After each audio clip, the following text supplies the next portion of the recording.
지금부터 아팅쌤의 썰렁한 교리를 시작하도록 하겠습니다. 예, 10가지 재앙 첫 번째 재앙부터 세 번째 재앙까지 알아보도록 하겠습니다. 하느님께서는 이스라엘 백성을 내보내길 거부하는 파라오의 이집트에게 10가지 재앙을 내리게 됩니다. 파라오는 재앙이 발생했을 때 그냥 별 반응을 안 보인 경우도 있었고, 모세에게 재앙을 물러가게 해달라고 청하기도 하고 내보내 주겠다고는 하는데 억지로 부리면서, 실제로는 이제 내보내지 못하겠다는 말이죠. 그렇게 억지로 부리기도 했지만 어찌됐든지 간에 재앙이 가라앉고 나면 마음이 완고해져서 이스라엘 백성을 내보내기를 거부한 일을 반복하게 됩니다. 파라오는 두 번째 개구리 소동에서 처음으로 재앙이 물러갈 수 있도록 해달라고 모세에게 요청합니다. 하지만 당연하게도 이 개구리 소동이 가라앉자 마음이 완고해져서 이스라엘 백성을 내보내지 않죠.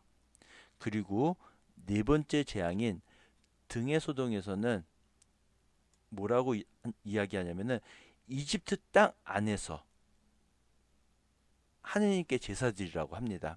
그래서 모세가 안 됩니다. 저희는 광야로 나가서 제사를 지내야 합니다. 라고 했더니, 알았다. 나를 위해서 기도를 해달라. 그리고서는 이제 마치 광야로 내 보내줄 것처럼 이야기했지만 역시 등해가 사라지자 마음이 완고해지죠. 그리고 일곱 번째 재앙인 우박에서 자기가 잘못했다고 그러면서 보내주겠다고 약속을 했지만 역시 이 우박이 끝나자 다시 약속을 어기게 됩니다. 그리고 여덟 번째 재앙 메뚜기 소동에서는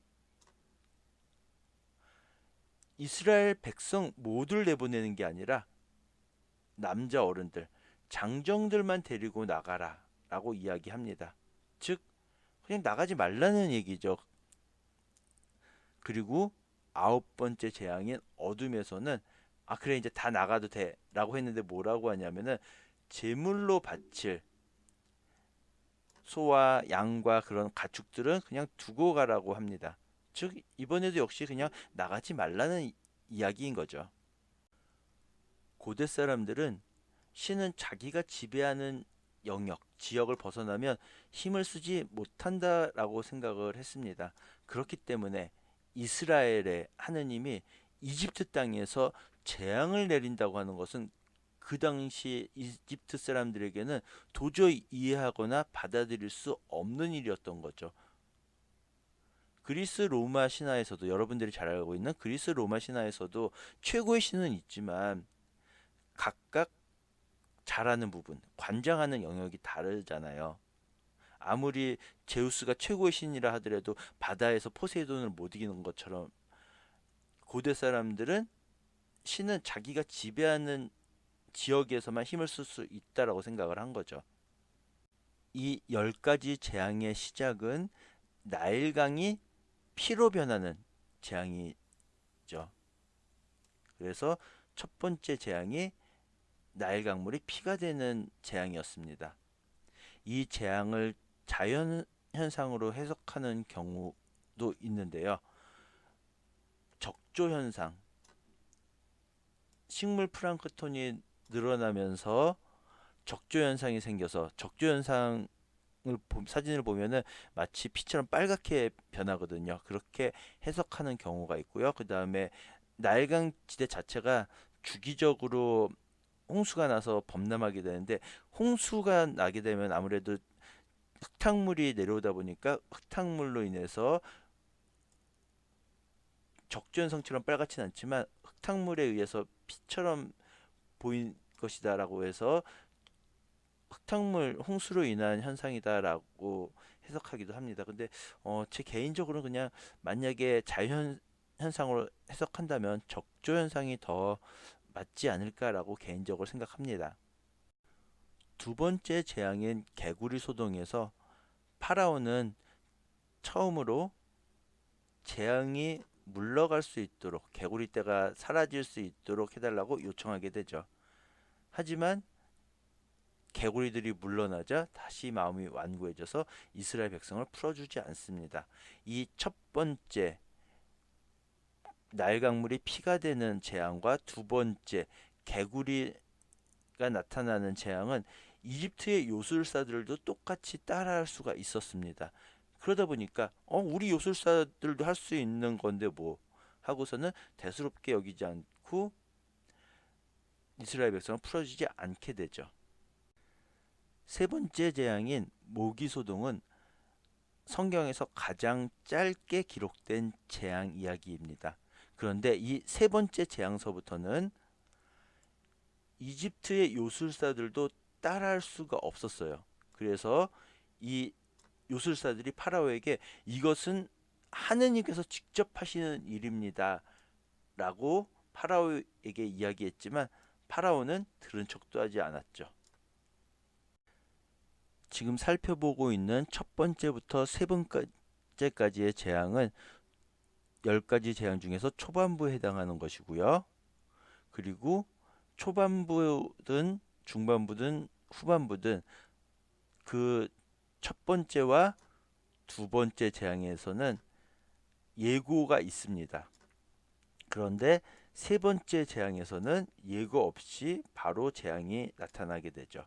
그리고 장소도 첫 번째는 나일 강가, 두 번째는 파라오의 궁이고요. 그리고 초반부에 재앙을 부르는 도구는 아론의 지팡이입니다. 예, 적조현상 사진들을 보면 정말 피처럼 보이죠. 이런 적조현상이 나타나게 되면 가장 큰 피해를 보는 것은 물고기입니다. 물고기, 이 식물 플랑크톤들이 대부분 독을 가지고 있기 때문에 물론 이 식물 플랑크톤이 동물 플랑크톤의 먹이가 되고 이 동물 플랑크톤을 물고기가 먹고 하지만 이 식물 플랑크톤이 너무 많아지게 되면은 산소가 부족해져서 물고기들이 떼죽음을 당할 수 있기 때문입니다. 그러다 보니까 이제 이 적조 현상 때문에 물고기가 숨을 쉴 수 없고 그러다 보니까 물고기가 죽어서 썩고 그런 현상이 발생할 수 있는 거죠. 예, 10가지 재앙과는 상관없는데요.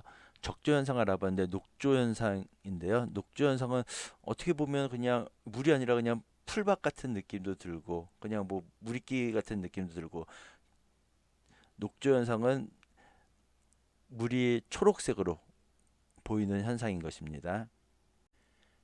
예, 비가 많이 오면 우리 주변에서도 볼 수 있는 흙탕물인데요.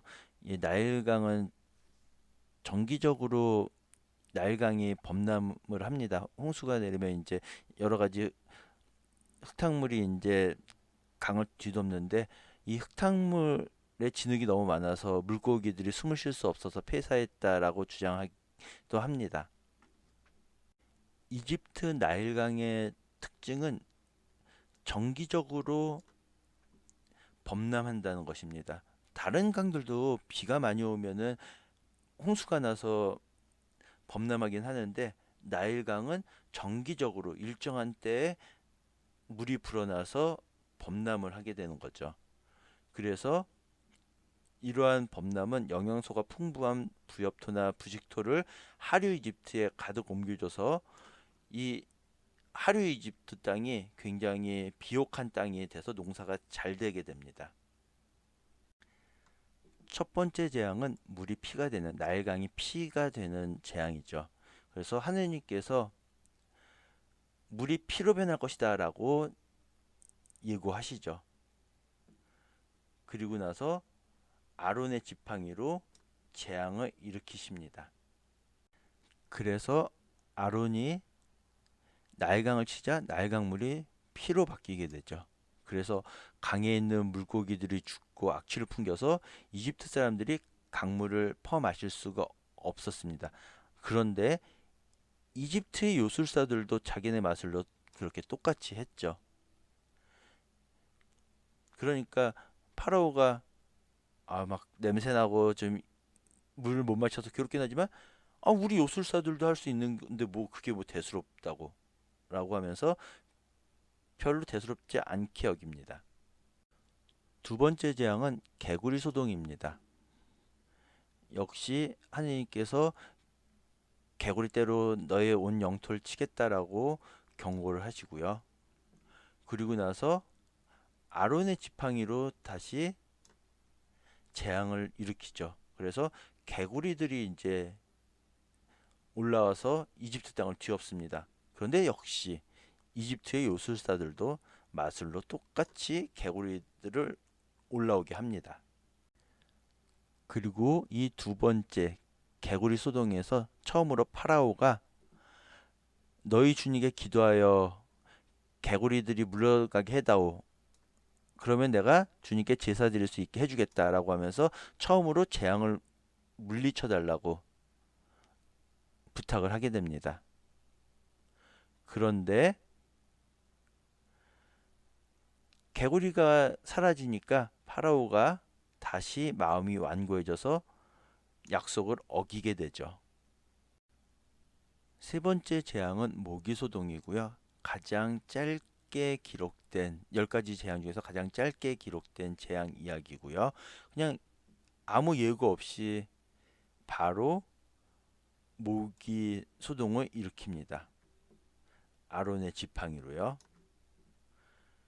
근데 이번에도 이집트 요술사들이 똑같게 하려고 했는데 그렇게 할 수가 없었죠. 그래서 요술사들이 파라오에게 이야기합니다. 이것은 인간의 힘으로 하는 게 아니라 하느님께서 직접 하신 일입니다. 라고 했지만 파라오는 그냥 그 말을 무시하고 듣지 않습니다. 지금까지 들어주셔서 대단히 감사합니다.